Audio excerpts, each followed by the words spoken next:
अरे भाग्यवान, मेरे जूते कहाँ रखे हैं? मुझे बाहर जाने में देर हो रही है। तभी मालती कमरे में आती है। ये रहे आपकी जूते। मैं इन्हें साफ करने के लिए ले गई थी। अरे वाह, तुम कितनी समझदार हो। मेरे बिना कुछ कहे ही सारे काम कर देती हो।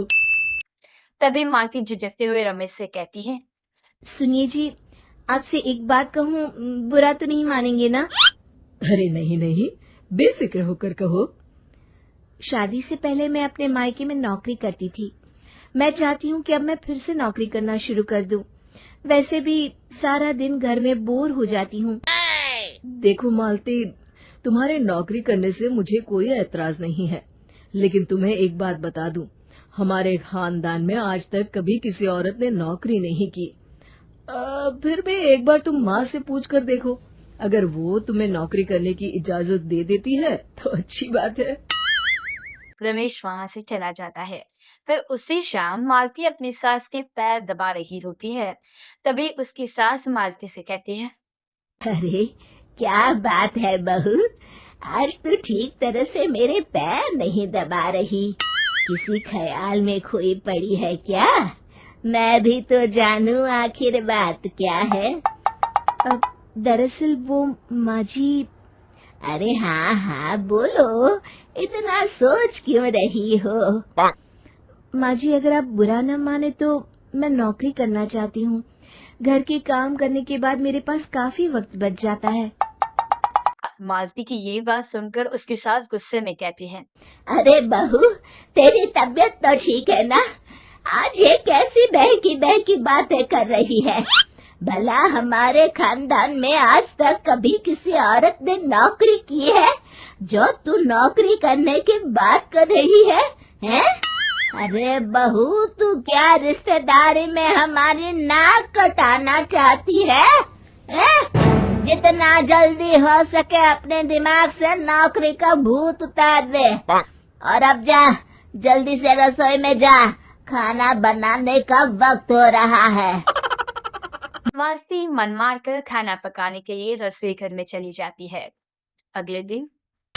नमस्ते माँ जी, कैसी हैं आप? अरे आओ आओ दिवाकर बेटा, बैठो, मैं तुम्हारे लिए चाय मंगाती हूँ। बहू, जरा एक कप चाय तो लेती आना। फिर दिवाकर एक फाइल खोलकर मालती की सास के सामने रख देता है। ये देखिए माँ जी, ये है पिछले महीने का हिसाब और ये रहे मुनाफे के रुपए। एक बार हिसाब देख लीजिए और इन कागजों पर अपने दस्तखत कर दीजिए। अरे दिवाकर बेटा, मैंने भला आज तक कभी तेरा हिसाब देखा है जो अब देखूंगी? ला बता, कहाँ दस्तखत करूं? तभी मालती चाय लेकर वहां आ जाती है और अपनी सास को बिना कागजातों को पढ़े इस तरह लापरवाही से दस्तखत करते हुए देखकर हैरान रह जाती है। अच्छा माँ जी, अब मैं चलता हूँ, फैक्ट्री में बहुत काम है। फिर दिवाकर वहां से चला जाता है। कुछ दिनों बाद मालती बाजार में कुछ सामान खरीद रही होती है। तभी एक बूढ़ा आदमी उसे आवाज देता है। अरे मालती बेटी, कैसी हो? मुझे पहचाना? मैं तुम्हारी कंपनी में मुनीम का काम करता हूँ। हाँ चाचा जी, मैं आपको बिल्कुल पहचानती हूँ। कहिए, कैसे हैं आप?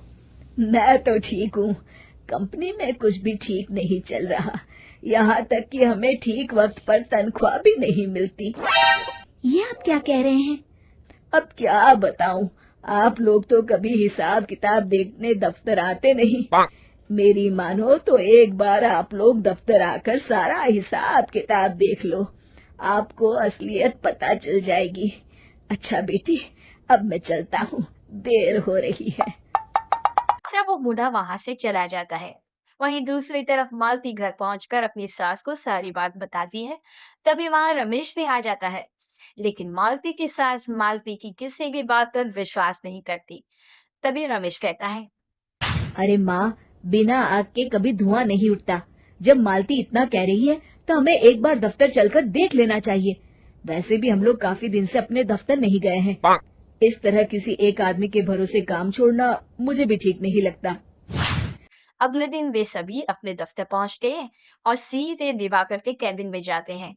अचानक सबको एक साथ देखकर दिवाकर चौंक जाता है। अरे माँ जी, आप सब लोग अचानक यहाँ कैसे आ गए? अगर कुछ काम था तो मुझे एक फोन कर दिया होता, मैं आपके घर आ जाता। तभी मालती की सास कहती है, अरे दिवाकर बेटा, आज मैं हिसाब देखने दफ्तर आई हूँ। जरा मुझे पिछले 6 महीनों का हिसाब दिखाना तो बेटा। दिवाकर घबराते हुए हिसाब की फाइल मालती की सास को देता है।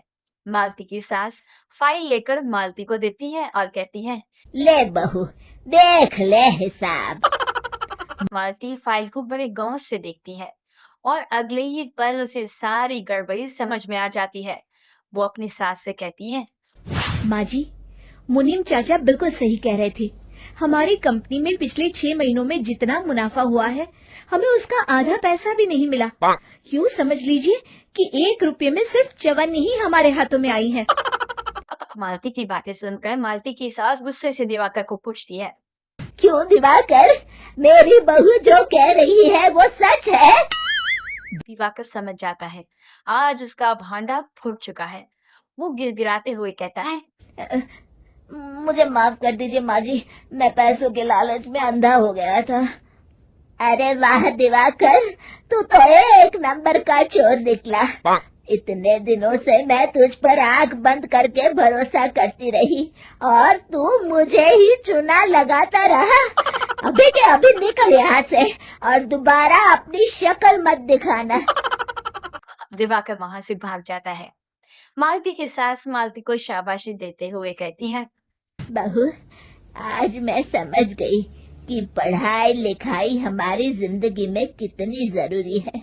मैं बहुत किस्मत वाली हूँ जो मुझे तुझ जैसी बहू मिली है। शिक्षा, पढ़ाई लिखाई का इस्तेमाल सही जगह करके हम दुनिया में बहुत कुछ बदल सकते हैं।